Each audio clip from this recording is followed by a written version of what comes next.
como uma força a ser considerada, além de um adversário perigoso pelo controle da região ao sul do Nilo. Durante muitos anos, os faraós egípcios mantiveram seus adversários do sul sob controle. Mas os tempos mudaram. Os núbios viraram o jogo e conquistaram o Egito. Rivais na guerra, parceiros no comércio, a história dessas duas nações ficaria interligada durante milênios. Hoje, os egípcios são o foco das atenções. Mas a história de um de seus maiores rivais está começando a surgir das sombras.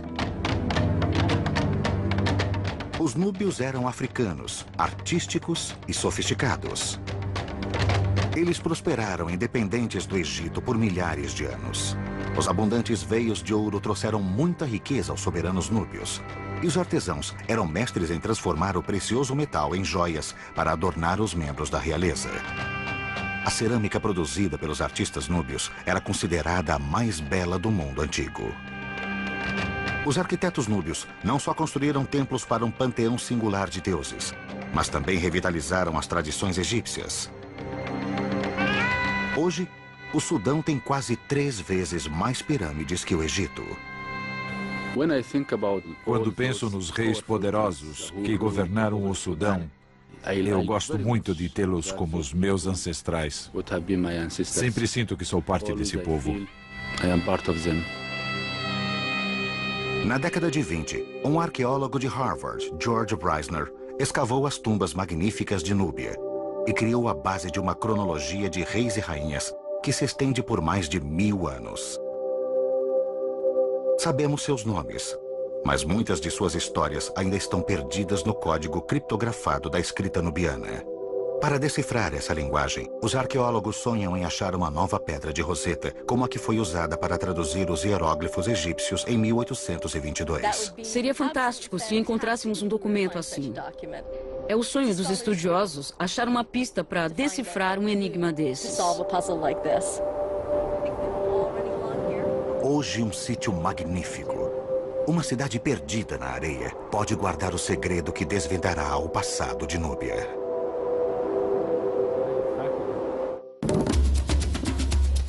Os arqueólogos Julie Anderson e Salah Ahmed precisam viajar 350 quilômetros ao norte de Khartoum. São 9 horas de poeira sufocante para chegar ao destino. A aldeia moderna de Danjel. O sítio está escondido sob misteriosas colinas de areia próximas ao centro da cidade. É uma cidade nubiana bem preservada, com 2000 anos de idade e do tamanho de 24 campos de futebol. Os exploradores europeus passaram por este local isolado ao norte do Sudão no começo do século XIX. Eles deixaram registros em tijolos vermelhos de formato cilíndrico, mas só depois que Julie e Salah exploraram o sítio há 3 anos, que a existência de uma antiga cidade foi finalmente confirmada. Começamos a escavar e 20 minutos depois já havíamos encontrado o que parecia um piso.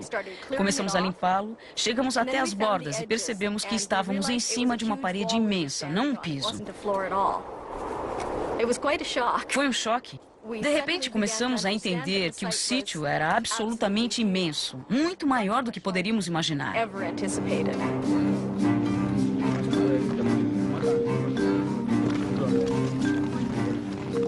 Desenterrar a cidade levará muitos anos e uma força imensa de trabalho. Terá que remover incontáveis baldes de areia.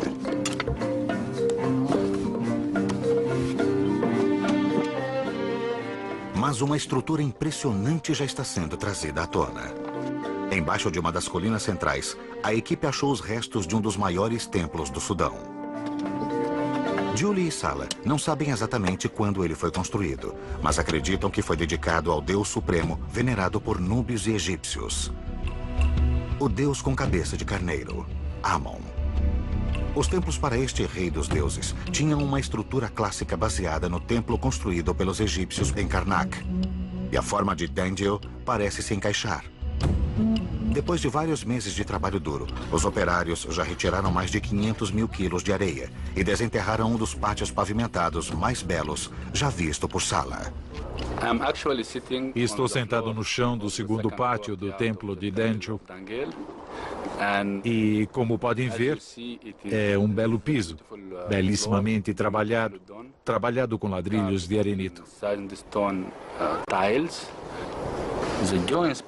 Os rejuntamentos entre os ladrilhos são muito estreitos e muito compactos. Parece fresco, como se nunca tivesse sido usado.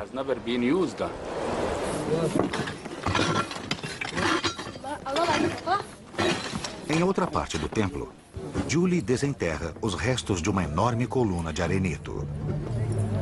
Enterradas por séculos, as figuras talhadas ficaram protegidas da ação corrosiva do vento e da areia. É lindo. E tem um umbigo pequeno. Realmente lindo. É. E bem preservado. Ele está usando um kilt e tem uma barriga meio grande. É bonito. Ele traz ânforas de água, uma aqui e outra aqui. Na verdade, eles estão jogando água como uma oferenda, uma libação para o Deus. Vamos limpá-lo melhor. Nesse clima escaldante, não é surpresa encontrar ilustrações de oferendas de água no templo. A água é vida. No verão, a temperatura aqui chega a 50 graus. Por isso, a água é uma oferenda muito bem-vinda.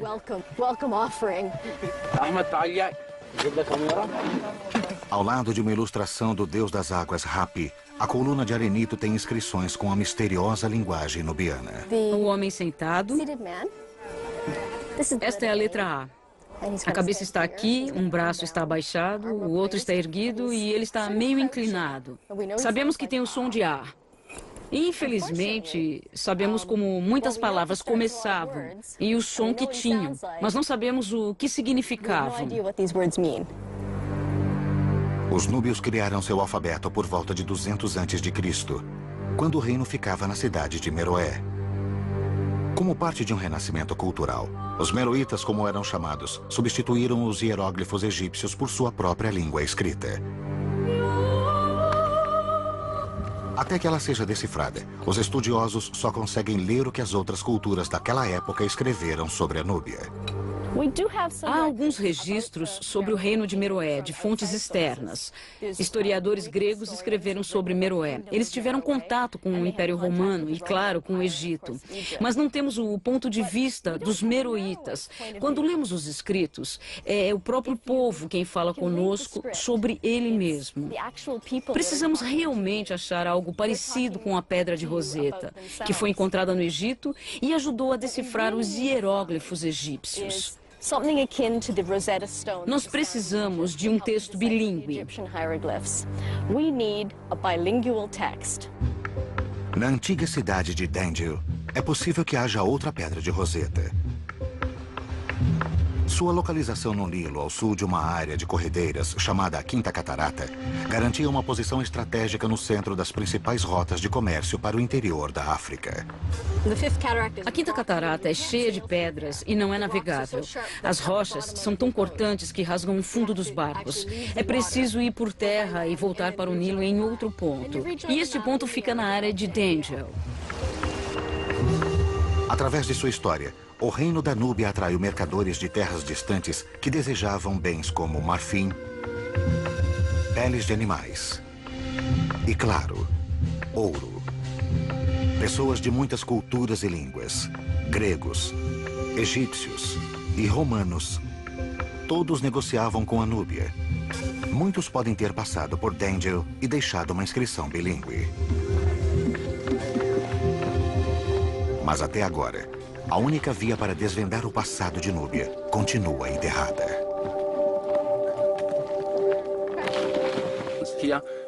Temos que cavar e pôr a mão na massa. Temos que desenterrar objetos para estudá-los, desenhá-los e analisar tudo isso.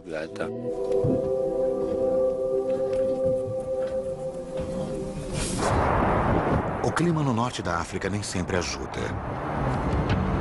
Depois de 3 semanas de escavação, uma nuvem espiralada no horizonte alerta que o trabalho duro ficará mais difícil ainda. Na manhã seguinte, o céu está claro. E com a calmaria depois da tempestade, surge a primeira pista das origens da antiga cidade. Que ótimo. Sala? Sim. É um cartucho. Só a realeza tinha o privilégio de ter o seu nome envolvido na forma oval simbólica chamada cartucho. Acreditava-se que a forma de uma corda atada nas pontas protegia o nome imperial dos perigos. Isto é o que temos aqui, o fundo da forma oval, e esta é uma das letras. É claro que o nome de um rei tem muitas letras. Temos uma pista sutil aqui. Se descobrirmos o nome do rei no santuário, saberemos quem construiu o templo.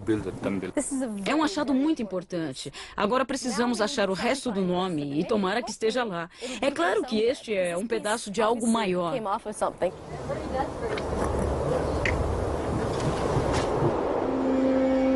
Embora Judy e Sala não saibam exatamente quem construiu o templo de Amon em Dangel, eles acreditam que data de 2000 anos atrás, do período dos Meroítas. Ele era a galinha dos ovos de ouro de Núbia, quando os grandes reis governavam de Meroé e eram sepultados no cemitério real, em tumbas de forma familiar. Influenciados pela proximidade com o Egito, os núbios ficaram impressionados com as tumbas gigantescas de Gizé e começaram a sepultar a realeza em suas próprias pirâmides. Eles adaptaram a forma, deixando as pirâmides com laterais mais íngremes. Santuários adjacentes para oferendas eram ricamente esculpidos com cenas retratando a confortável vida pós-morte do rei, sendo atendido por seus inúmeros servos.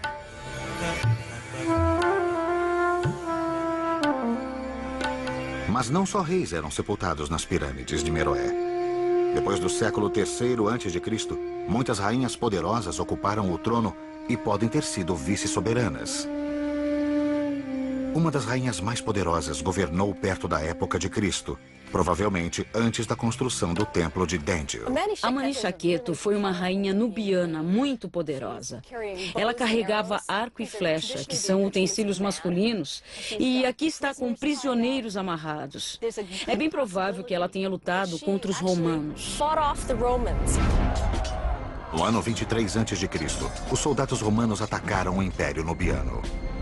Segundo seus relatos, a resistência nubiana foi liderada por uma mulher valente, cega de um olho, que os estudiosos acreditam ter sido Amani Shaketo. A rainha impediu com sucesso que os romanos tomassem seu reino e até negociou um acordo de paz favorável. Embora apagados, os vestígios da imponente figura de Amani Shaketo ainda podem ser vistos nas paredes de seu santuário de oferendas. Era uma mulher enorme. Isto mostra como era poderosa e também mostra a noção de beleza dos meroítas. Ela é robusta. Está usando muitos braceletes e anéis. Ela devia andar coberta de ouro. Ela tinha muita sorte em ter todas essas joias. O depósito secreto real de Amani Shaketo foi redescoberto em 1834, quando um explorador italiano, Giuseppe Ferlini, viajou para o Sudão, ansioso, segundo ele, para fazer uma contribuição significativa para a história. Na verdade, ele queria achar ouro. Ferlini esperava fazer fortuna vendendo antiguidades na Europa. Sua ganância o levou às pirâmides de Meroé.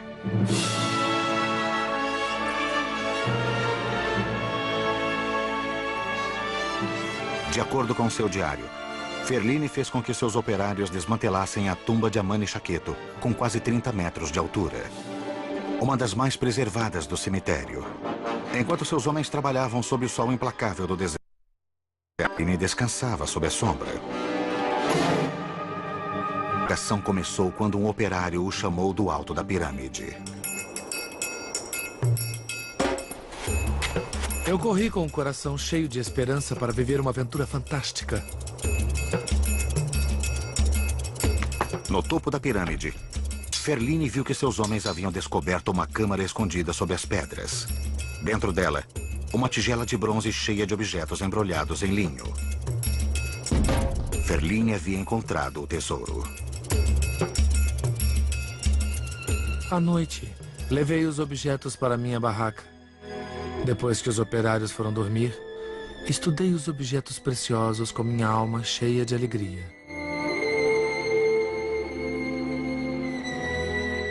Fiquei admirado com o ouro, E pela quantidade, percebi que era bem mais do que eu sabia que estava espalhado pelos museus da Europa. Ferline havia descoberto uma quantidade estonteante de joias. Hoje, a maior parte deste tesouro está no Museu Egípcio de Munique. Braceletes de ouro, cobertos com faixas decorativas de vidro fundido.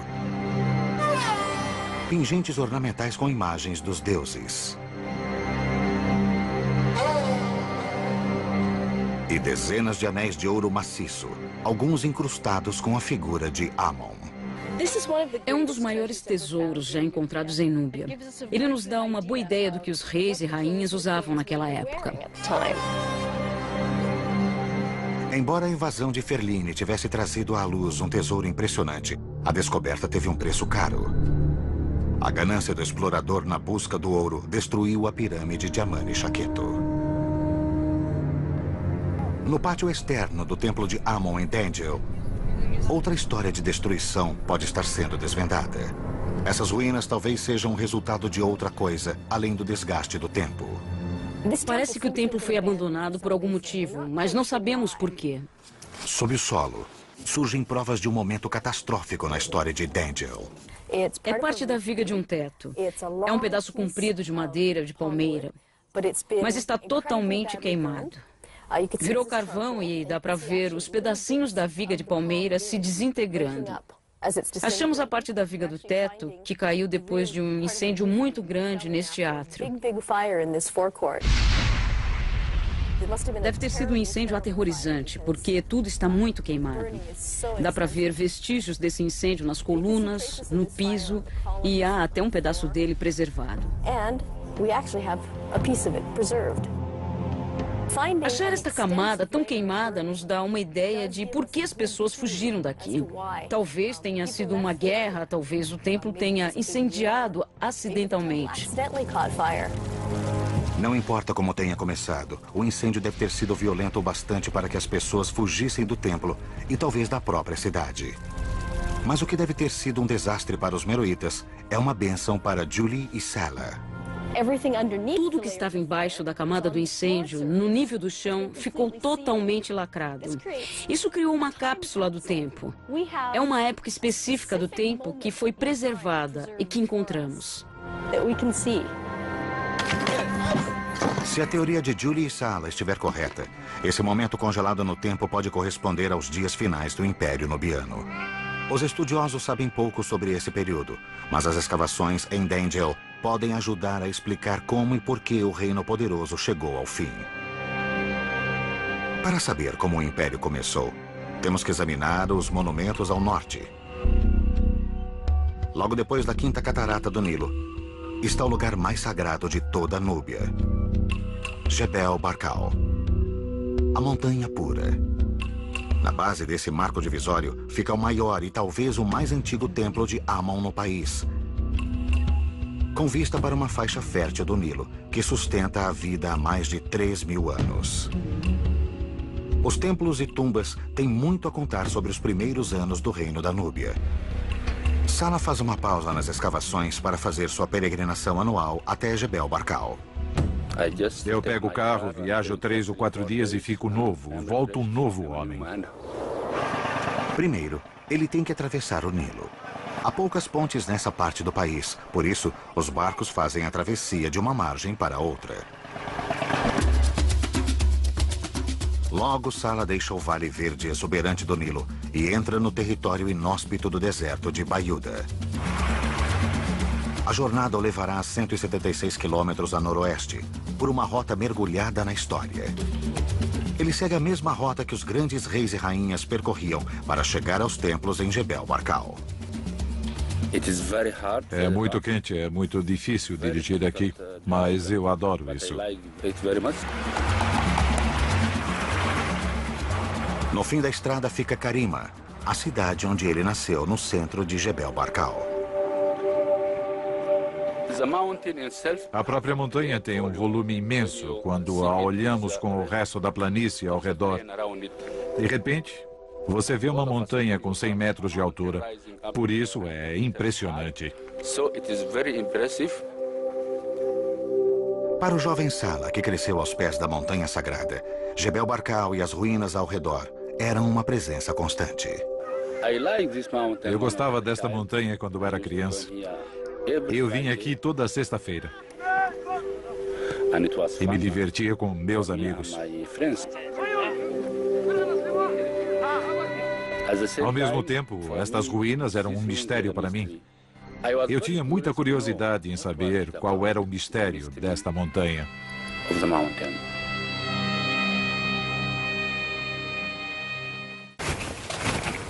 Este mistério de 3.500 anos remonta à época dos grandes faraós do Egito, o rival do norte da Núbia.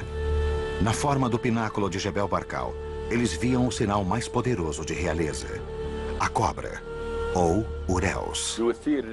Dava para ver a silhueta de uma coroa com o símbolo da realeza na frente da coroa.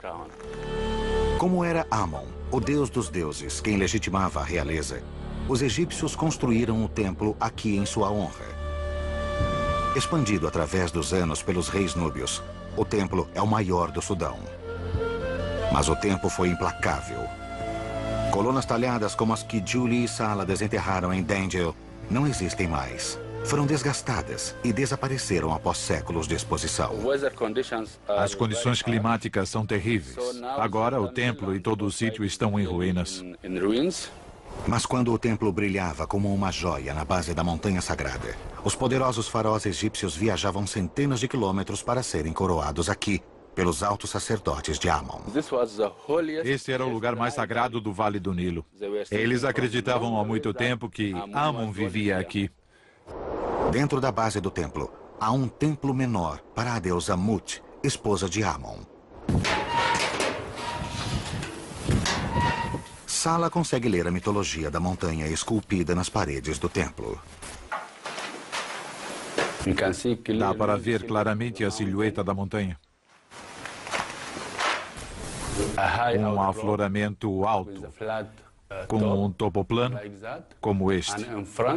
Na frente podemos ver a cobra e o disco solar, que é um símbolo de realeza.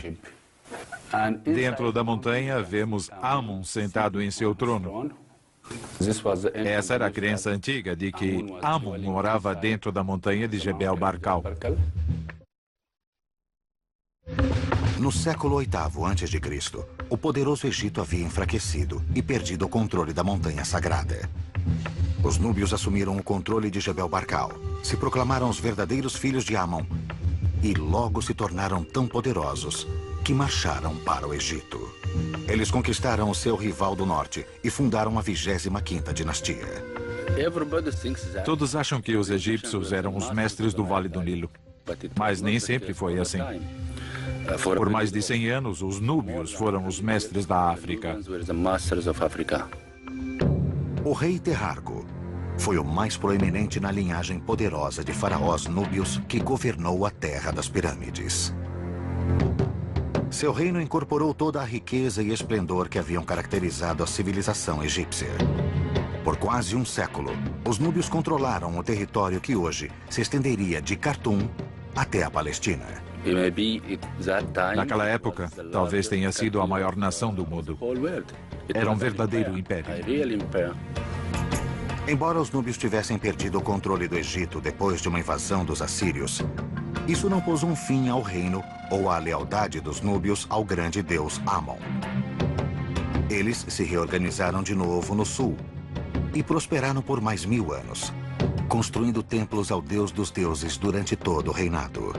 A missão de Sala é restaurar o legado de seus ancestrais.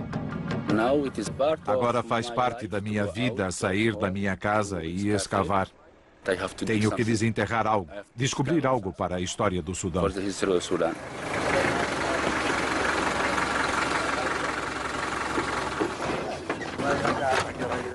Sala volta para o templo em Dangel e para um novo desafio. Ele procurará seus ancestrais em seus túmulos. Nos limites da cidade, dentro da falha de uma pedra do cemitério moderno de Dangel, os operários de um projeto de irrigação descobriram um antigo local de sepultamento. A máquina que cavou o canal passou por cima da sepultura. Isso é ruim? Ela destruiu pelo menos 9 ou 10 sepulturas. Mas, por outro lado, foi a razão da descoberta do cemitério. Por isso, é bom e ruim. Sala acredita que as pessoas enterradas neste cemitério são as mesmas que veneravam os deuses no templo. Isso é fantástico. Ter a vida e a morte ao mesmo tempo. Assim é possível completar a história da população como um todo. No templo, Julie e a equipe de escavação continuam a batalha contra o calor e as tempestades de areia, esperando desvendar mais mistérios do templo de Amon. A remoção de mais 1 metro de areia revela mais das colunas de arenito e uma figura familiar. O deus do Nilo, chamado pelos núbios de Hapi. O deus das águas foi retratado várias vezes no pátio interno.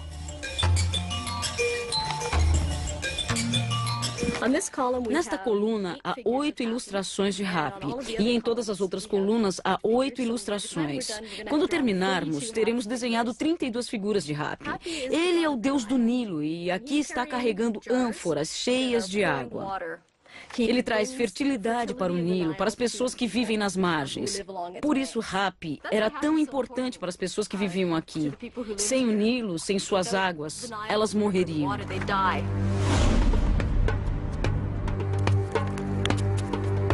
A água era tão importante para os antigos núbios que desempenhava um papel essencial na vida cotidiana do templo.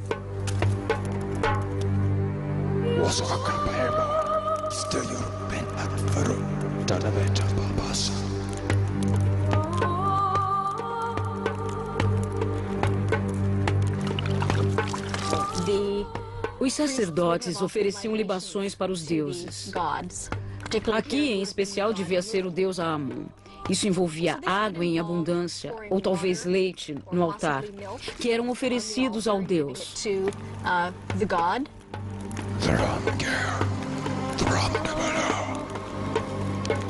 Os sacerdotes de Amon deviam realizar esse ritual na parte mais sagrada do templo, o santuário interno. Normalmente, só os sacerdotes entravam no santuário. Era o santuário principal, o mais sagrado de todos. Julie e Sala têm esperado ansiosos para escavar esta câmara sagrada. Eles esperam encontrar um altar ou uma estátua aqui. Algo que se relacione com os antigos rituais que eram realizados no centro do templo. São blocos imensos, mais largos que a minha mão. Eles foram o suporte de algo muito pesado. Pode ter sido um altar ou uma estátua. É aqui que os sacerdotes teriam feito suas oferendas a Amon. Mas no lugar onde deveria estar o altar, há evidências perturbadoras de profanação. Parece que alguém cavou um buraco enorme no piso do principal santuário do templo. O santuário sagrado desapareceu. Ou eles o levaram ou arrancaram, levaram para outro lugar e talvez o tenham destruído. Foi um sacrilégio, uma profanação terrível. Com as evidências de uma traição aumentando, é provável que o incêndio descoberto antes no átrio não tenha sido um acidente. A identidade dos saqueadores é um mistério. Mas o que aconteceu ao altar logo se torna evidente quando Julie reexamina uma pilha de fragmentos de pedras encontrada no começo da escavação. Esta é pesada.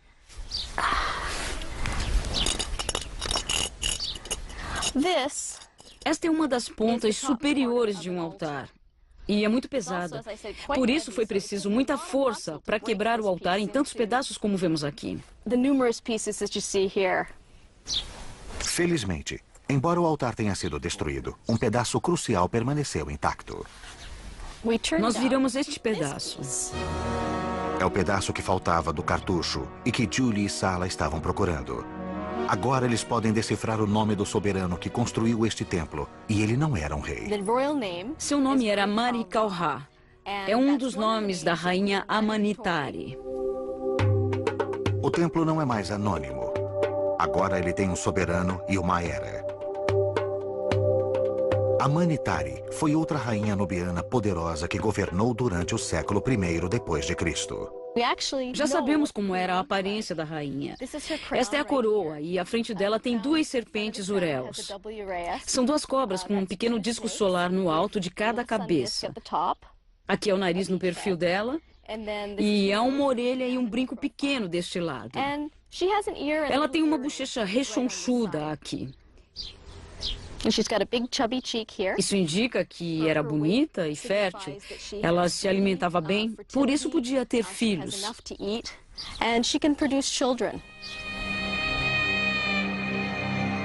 A rainha Amanitari e seu rei corregente Natakamani reinaram na Núbia durante o tempo de Cristo. O casal poderoso honrou os deuses construindo mais templos do que quase todos os soberanos núbios. A estrutura no sítio de Nagá, a 200 quilômetros ao sul, é um testemunho impressionante da devoção do casal. Uma alameda de estátuas de carneiro que levava ao templo, prestando tributos a Amon, dá uma pista do que as areias de Dengel ainda podem ocultar. Como todos os soberanos núbios, o rei Natakamani e a rainha Amanitari teriam sido oficialmente coroados primeiro em Jebel Barkal. De lá, eles devem ter visitado os templos mais importantes de seu reino, como Dengel, para serem coroados numa cerimônia pelo deus Amon. Amanitari e Natakamani chegaram ao templo de Dengel de barco, navegando nas águas do Nilo. Depois eles devem ter seguido até o santuário principal. A estrutura do templo de Amon deve ter surgido como uma miragem no horizonte. Perto do templo devia haver dois portões maciços bloqueando a entrada, escondendo os segredos lá dentro. Liderados pelos altos sacerdotes, a rainha Amanitari e o rei Natakamani devem ter entrado no templo seguidos por seus cortesãos até o santuário interno. Eles devem ter acendido incensos. O lugar devia ficar enfumaçado com o aroma do incenso de olíbano. Devem ter feito oferendas ao deus Amon. E os sacerdotes de Amon, porta-vozes do deus Amon, indicavam um sucessor, quem seria o próximo rei, e a coroação acontecia. O rei era oficialmente coroado por Amon. Provavelmente isso era feito por seu representante, o alto sacerdote de Amon.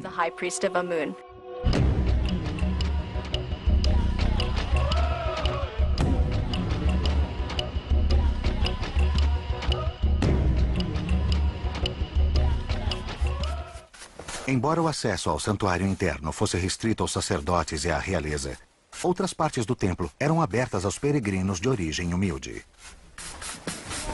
Achamos uma pegada nas pedras da pavimentação do primeiro pátio.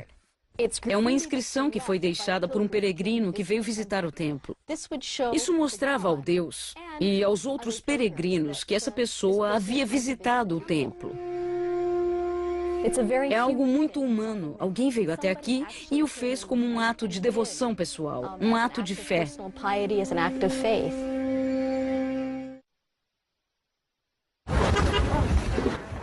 Com a descoberta do cemitério nas proximidades, Julie e Sala encontraram um elo ainda mais direto com o passado. Dentro destas sepulturas antigas, eles podem ficar face a face com o povo que frequentava este templo há quase 2000 anos. Sala começa a escavação de uma nova tumba mantida intacta pelo canal de drenagem. Simplesmente espanando assim, eu posso descobrir ou notar qualquer atividade antiga nesta superfície.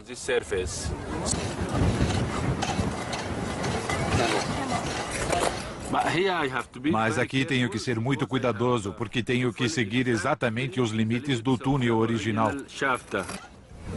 Depois de vários dias de escavação, Sala agora está dentro do túnel de sepultamento.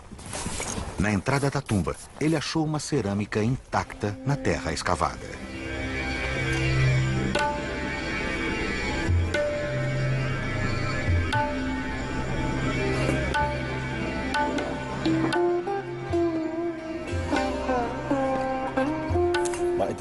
É uma bela cerâmica.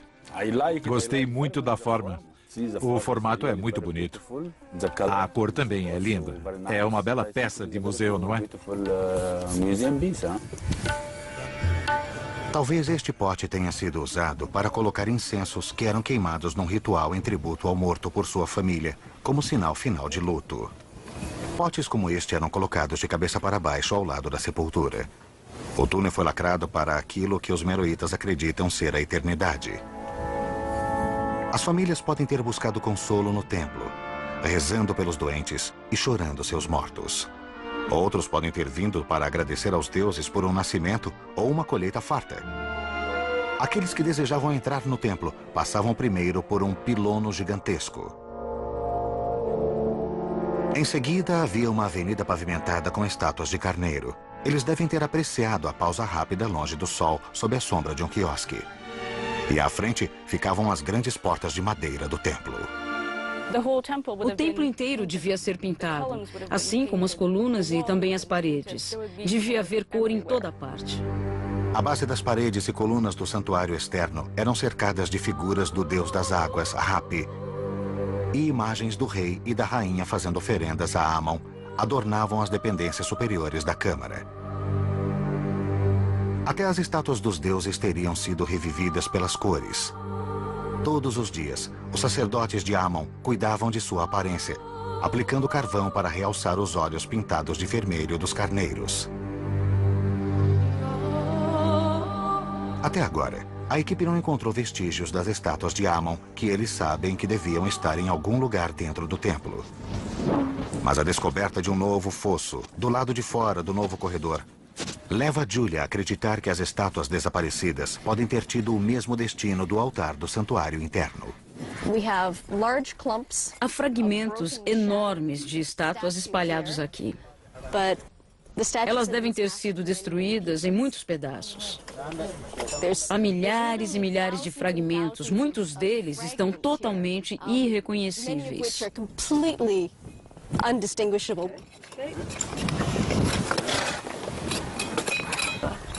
Depois de horas de escavação, finalmente, algo que eles conseguem reconhecer. É o olho pintado de vermelho de um carneiro.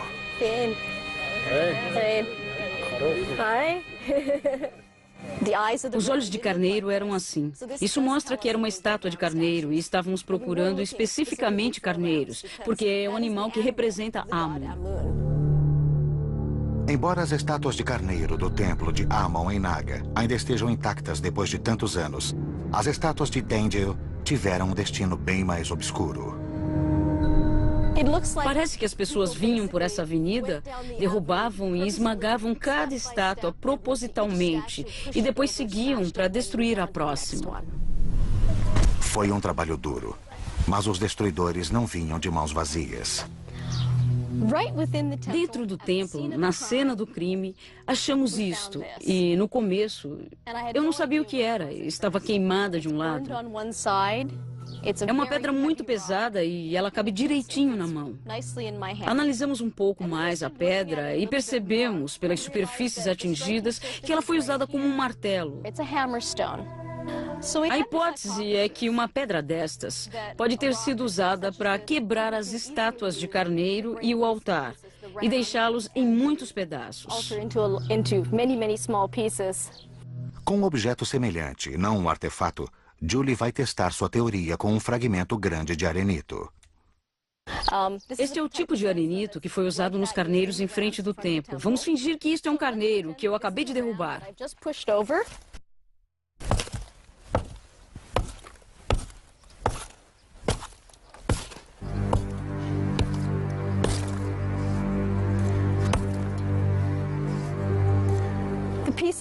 As pedras estão quebradas em pedaços pequenos e cortantes. São muito parecidos com os pedaços que estamos encontrando no altar. Estou muito feliz com este teste. Parece mesmo que estas ferramentas de pedras fizeram o trabalho. Temos um crime para decifrar aqui. Tudo parece apontar para uma invasão. Uma força poderosa, cruel e determinada invadiu Tengel e destruiu totalmente o templo sagrado. Os Os invasores pilharam o santuário, erradicaram as referências aos soberanos núbios e destruíram os símbolos de seus deuses. Eles roubaram todos os objetos de valor. E num gesto final,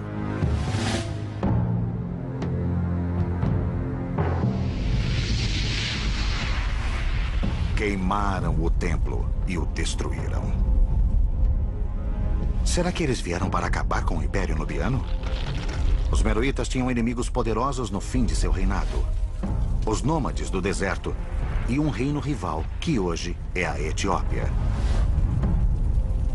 O declínio do reinado nubiano no século III depois de Cristo pode ter motivado o ataque a Dendil.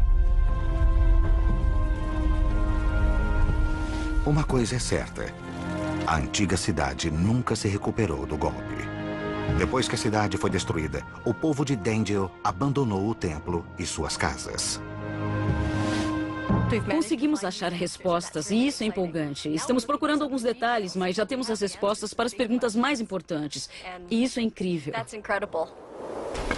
É uma imensa recompensa para a primeira fase das escavações. Massala ainda está trabalhando duro no cemitério.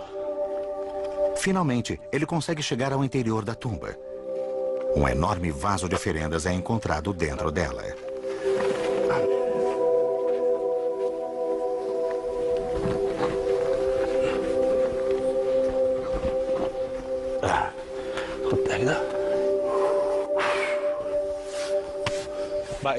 É muito bonito. Eu gosto muito da forma desta cerâmica. Elas eram usadas para guardar líquidos.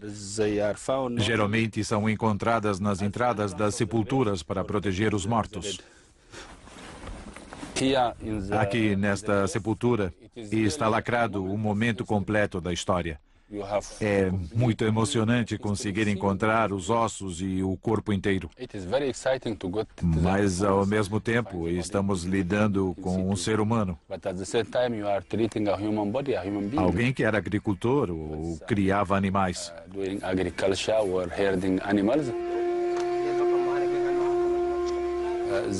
Aquelas pessoas dependiam totalmente do Nilo. E viviam como vivemos hoje, talvez até com as mesmas atividades.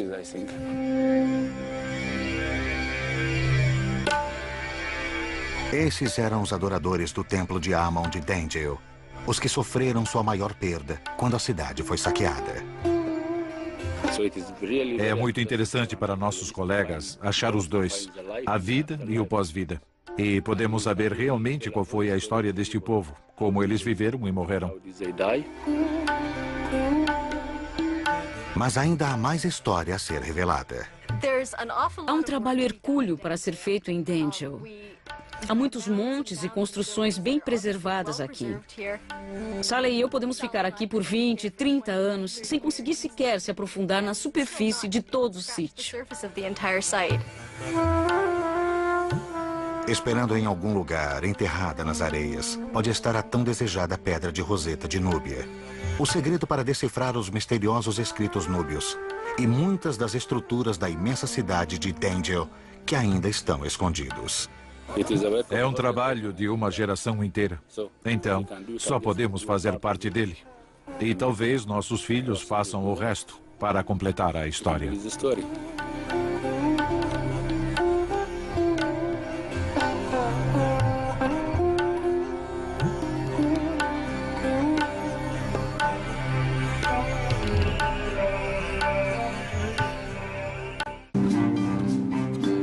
Versão brasileira Vox Mundi.